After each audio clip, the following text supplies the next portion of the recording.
Hello bachon, let's see the question, and the question says that which object is vibrating when the following sounds are produced. चलिए आपसे पूछा है कि which object is vibrating when following sounds are produced. जब इस तरह के sounds produce होंगे तो कौन सा object vibrate करता है. पूछा गया है sound of the सितार. चलिए अपन इसको आंसर्स करना शुरू करते हैं वन बाय वन. ठीक है. अच्छा, जब सितार सितार बेसिकली क्या होता है, आपने देखा होगा कि सितार में इस तरह के जो है स्ट्रिंग्स लगी होती है बच्चों, that are the strings in the sitar. ठीक है, ये सितार की स्ट्रिंग्स होती है. ठीक है, तो जब आप इन स्ट्रिंग्स को खींचते हो, जैसे कि इन स्ट्रिंग को आपने थोड़ा सा यहाँ से पुश किया और पुश करके छोड़ा, तो यहाँ पर वाइब्रेशंस डेवलप होना शुरू हो जाते हैं बच्चों. ये वाइब्रेशन डेवलप होना शुरू हो जाते हैं जिसके थ्रू हमें साउंड जो है सुनाई देता है बच्चों. तो पहला जो साउंड ऑफ द सितार, तो सितार का जो साउंड है वो इनके स्ट्रिंग्स के थ्रू जो है हमें सुनाई देता है. तो वहां पर वाइब्रेटिंग कहाँ पर, ये जो वाइब्रेशंस होते हैं किस ऑब्जेक्ट में, सितार के किस ऑब्जेक्ट में आपसे पूछा गया है, ये जनरेट हो रहा है. तो सितार में जो स्ट्रिंग्स होता है, स्ट्रिंग यहाँ पर वाइब्रेशंस प्रोड्यूस करते हैं बच्चों. ठीक है. सेकंड हमसे क्या पूछा गया है, the sound of a tabla. ठीक है, जो तबला है वो इस तरह का कुछ होता है बच्चों. ओके, फिगर बहुत अच्छा नहीं है बट समझाने के हिसाब से बच्चों ये ठीक है. ओके, तो इस तरह से हमारा एक ड्रम होता है या फिर एक तबला होता है. तो आपको पता है कि जब तबले को हम बजाते हैं तो ऊपर से हम इसको थोड़ा सा जो है इम्पैक्ट करते हैं. तो ये क्या होती है बच्चों, ये तबले पे एक मेम्ब्रेन या फिर एक लेयर होती है. अब ये इस लेयर में क्या होता है, वाइब्रेशन जनरेट होता है. ठीक है. तो यहाँ पर हमसे पूछा गया the sound of the tabla.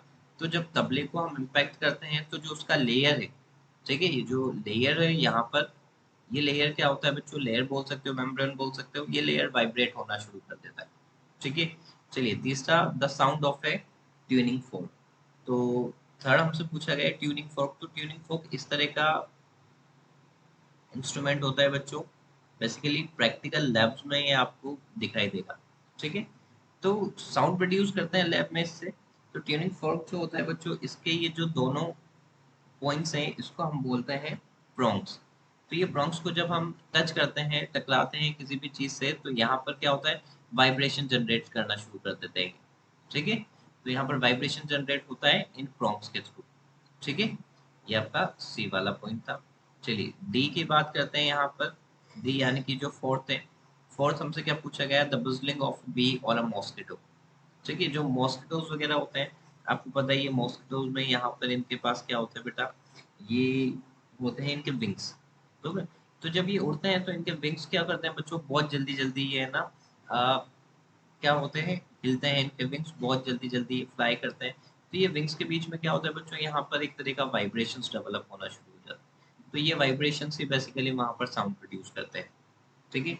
Next है आपका फिफ्थ पे, साउंड ऑफ द फ्लूट. तो जो फ्लूट का साउंड होता है बच्चों, वो कैसे होता है. देखिए फ्लूट इस तरह का मैं यहाँ पर बना रहा हूँ बच्चों, ये इस तरह का कोई फ्लूट होता है. आपको पता है कि फ्लूट्स में यहाँ पर जो है होल्स होते हैं बच्चों. इन होल्स को अपन एक के बाद एक बंद करते हैं. ठीक है.